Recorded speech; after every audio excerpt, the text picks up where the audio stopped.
तो आज हम लेके आए हैं नई वीडियो के साथ चैप्टर जो थर्ड चैप्टर है क्लास 11th का रिकॉर्डिंग ऑफ ट्रांजैक्शंस। तो हम अपनी जो ट्रांजैक्शंस हैं जो जो भी फाइनेंशियल ट्रांजैक्शंस होती हैं उनकी हम कैसे रिकॉर्डिंग करते हैं बुक्स ऑफ अकाउंट्स में, आज हम उसके बारे में बात करेंगे। तो let's start. Business transactions and source document. इसमें जो है कौन सी बिजनेस ट्रांजैक्शंस होती हैं वो हमें पहले ढूंढनी पड़ती है, हमें पता करना पड़ता है कौन सी बिजनेस ट्रांजैक्शंस हैं। जैसा कि हम पहले भी पढ़ चुके हैं, जो भी फाइनेंशियल ट्रांजैक्शंस हैं जिनमें पैसा इन्वॉल्व होता है, जिनमें मनी इन्वॉल्व होती है, वही बिजनेस ट्रांजैक्शंस होती हैं। और कोई भी ट्रांजैक्शन जब भी हम रिकॉर्ड करते हैं अपनी बुक्स में, तो हमारे पास उस ट्रांजैक्शन को रिकॉर्ड करने के लिए वाउचर्स होने चाहिए, कोई सपोर्टिंग डॉक्यूमेंट होना चाहिए, जैसे बिल, कैश मेमो, ऐसी कोई भी चीज़ होनी चाहिए जिससे कि हम अपनी बुक्स ऑफ अकाउंट में ट्रांजैक्शंस को लिख सकें, रिकॉर्ड कर सकें। इसमें बिजनेस ट्रांजैक्शन में गिव ऑन एंड टेक, मतलब हमेशा डेबिट और क्रेडिट होगा, कोई एक दे रहा होगा, कोई एक ले रहा होगा। So business transaction are usually evidenced by an appropriate document. जो भी बिजनेस ट्रांजैक्शंस है उसका एक एविडेंस होना चाहिए, एक एप्रोप्रिएट डॉक्यूमेंट होना चाहिए, जैसे कि cash memo, invoice, sale bill, pay in slip, cheque, salary slip etcetera. इस तरीके की जितने भी डॉक्यूमेंट्स हैं उनके बेसिस पर ही हम बिजनेस ट्रांजैक्शंस को बुक्स ऑफ अकाउंट में रिकॉर्ड करेंगे। A document which provide evidence of the transaction is called the source document or a voucher। अब जो सोर्स डॉक्यूमेंट क्या हो गया? वो डॉक्यूमेंट जो हमें ये एविडेंस देता है किसी भी ट्रांजैक्शन के होने का, हमें प्रूफ मिलता है। जैसे कि हम लोग किसी भी, जैसे मान लो हम किसी विशाल मेगा मार्ट में जाते हैं या किसी बहुत बड़ी कंपनी के शोरूम में जाते हैं, तो वो क्या करते हैं, वो हमें एक जीएसटी इनवाइस देते हैं।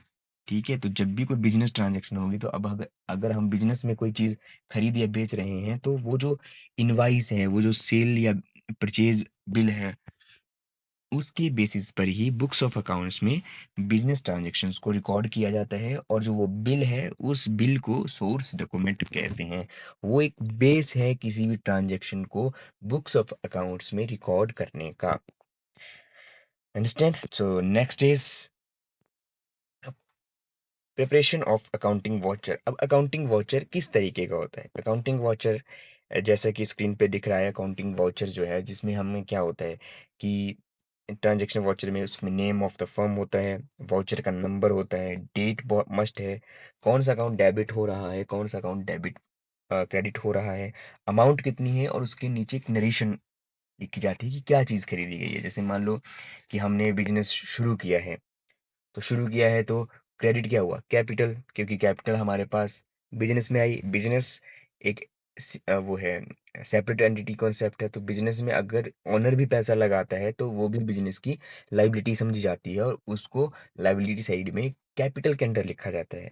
तो अगर बिजनेस स्टार्टेड, मान लीजिए कि 1 लाख रुपए से हुआ है, तो डेबिट होगा कैश या जो भी चीज़ वो लेके आए हैं, और क्रेडिट होगा कैपिटल। और नरेशन में लिखा जाएगा बिजनेस स्टार्टेड विद कैश ए 1000, 1 लाख, जो भी अमाउंट है। अंडरस्टैंड? तो ये एक परफॉर्मा है कि ट्रांजैक्शन वाउचर्स किस तरीके का होगा। Next is compound voucher. Compound voucher वो वाउचर्स होते हैं जिसमें एक से ज़्यादा डेबिट या क्रेडिट हो रहे होते हैं। जैसे मान लो कि एक खाता डेबिट हो रहा है और चार उससे क्रेडिट हो रहे हैं। जैसे कि मान लो बिजनेस शुरू किया हमने, तो बिजनेस जब शुरू किया तो हमारे पास क्या हुआ कि बिजनेस शुरू किया, कैपिटल अकाउंट क्रेडिट हो गया। लेकिन जो बिजनेस स्टार्ट किया वो किया जैसे फर्नीचर से, तो फर्नीचर डेबिट हो गया। फिर कुछ कैश लेके आया तो कैश भी डेबिट हो गया। और कुछ वो उसके बाद क्लोजिंग स्टॉक था या कोई और चीज़ थी, जैसे मान लो गाड़ी थी उसके पास, तो ऑनर के पास गाड़ी थी तो गाड़ी भी, जैसे व्हीकल अकाउंट डेबिट हो गया। तो 3 अकाउंट डेबिट हुए लेकिन एक ही अकाउंट क्रेडिट हुआ।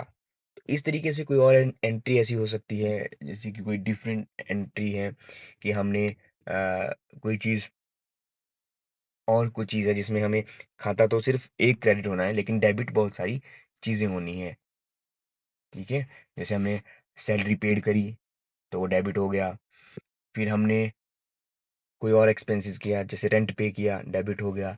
फिर हमने कोई और पे किए, जैसे टेलीफोन एक्सपेंसेस पेड किए तो वो भी डेबिट हो गया। लेकिन किए किसमें? कैश में, तो कैश क्रेडिट हो गया।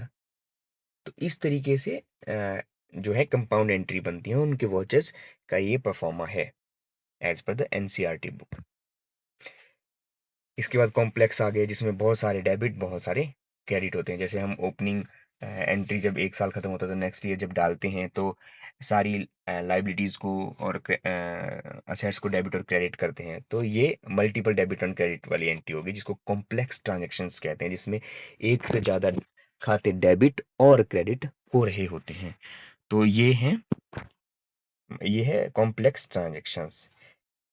ये इसकी कुछ और हैं, जो भी मतलब हमारा जो हम जब रिकॉर्ड्स करते हैं, जो भी ट्रांजेक्शन करते हैं, मतलब जो हमारे वाउचर्स हैं, जो वाउचर्स के परफॉर्मा हैं, उनको हम डिफरेंट डिफरेंट कैसे समझ आए, क्योंकि अगर वाइट पेज पे ही डेबिट भी क्रेडिट भी ये सारी जितने भी वाउचर वो कर देंगे, ये डुप्लीकेट वाउचर ओरिजिनल वाउचर ये अलग अलग कलर में हम कर सकते हैं, उनको अलग अलग तरीके से हम बना सकते हैं, उसके लिए पेपर अलग अलग यूज़ किया जा सकता है, ये उसके बारे में लिखा है। जैसे the design of the accounting voucher depends upon the nature requirement and convenience of the business. There is no set format of an accounting voucher. Voucher का कोई सेट फॉर्मेट नहीं है जो ये पीछे बताएंगे इस तरीके का होता है, ये चीज़ें उसमें होनी चाहिए, लेकिन ज़रूरी नहीं है कि वो इसी तरीके से होना चाहिए, वो अलग अलग फॉर्मेट में हो सकता है। अगर हमने उसको आपस में एक दूसरे से अलग अलग करना है डिफरेंट डिफरेंट के लिए, तो हम उसमें क्या कर सकते हैं? डिफरेंट कलर के पेपर यूज़ कर सकते हैं, different font size print use कर सकते हैं, और अलग अलग स्पेसिमन में बना सकते हैं। इसमें एसेंशियल जो भी वाउचर है उसमें एसेंशियल चीज़ें जो हैं वो होनी चाहिए, वो है कि ये गुड क्वालिटी पेपर पे होना चाहिए, name of the firm front front print पे टॉप में होना चाहिए, डेट ऑफ ट्रांजेक्शन्स होनी चाहिए, जो भी ट्रांजेक्शन उसमें हुई है। उसके बाद number of voucher is to be in a serial order. हाँ, ले जो भी वाउचर है वाउचर में ऊपर सीरियल नंबर वाइज ही होना चाहिए, 1 से लेके 100 तक, 100 से 150 तक, इस तरीके से। ऐसा नहीं कि 1 से 100 तक हुआ, जैसे वो खत्म होगी फिर 1 से 100 हुआ, तो ऐसा नहीं होना चाहिए। एक साल में एक सीरियल से ही चलना चाहिए। नेम होना चाहिए अकाउंट टू बी डेबिट और क्रेडिट, जिस जो भी है उसका मेंशन होना चाहिए। डेबिट और क्रेडिट अमाउंट रिटर्न होनी चाहिए। उसकी ट्रांजेक्शन की जिस नीचे नरेशन या डिस्क्रिप्शन लिखी होनी चाहिए। उस बंदे के साइन होने चाहिए जो उसको प्रिपेयर करता है, उसके नाम और साइन के साथ। और अथॉरिटी पर्सन जो भी अथॉराइज्ड पर्सन है उस पे साइन करने के लिए उसका नाम भी मेंशन होना चाहिए, उसके सिग्नेचर होने चाहिए।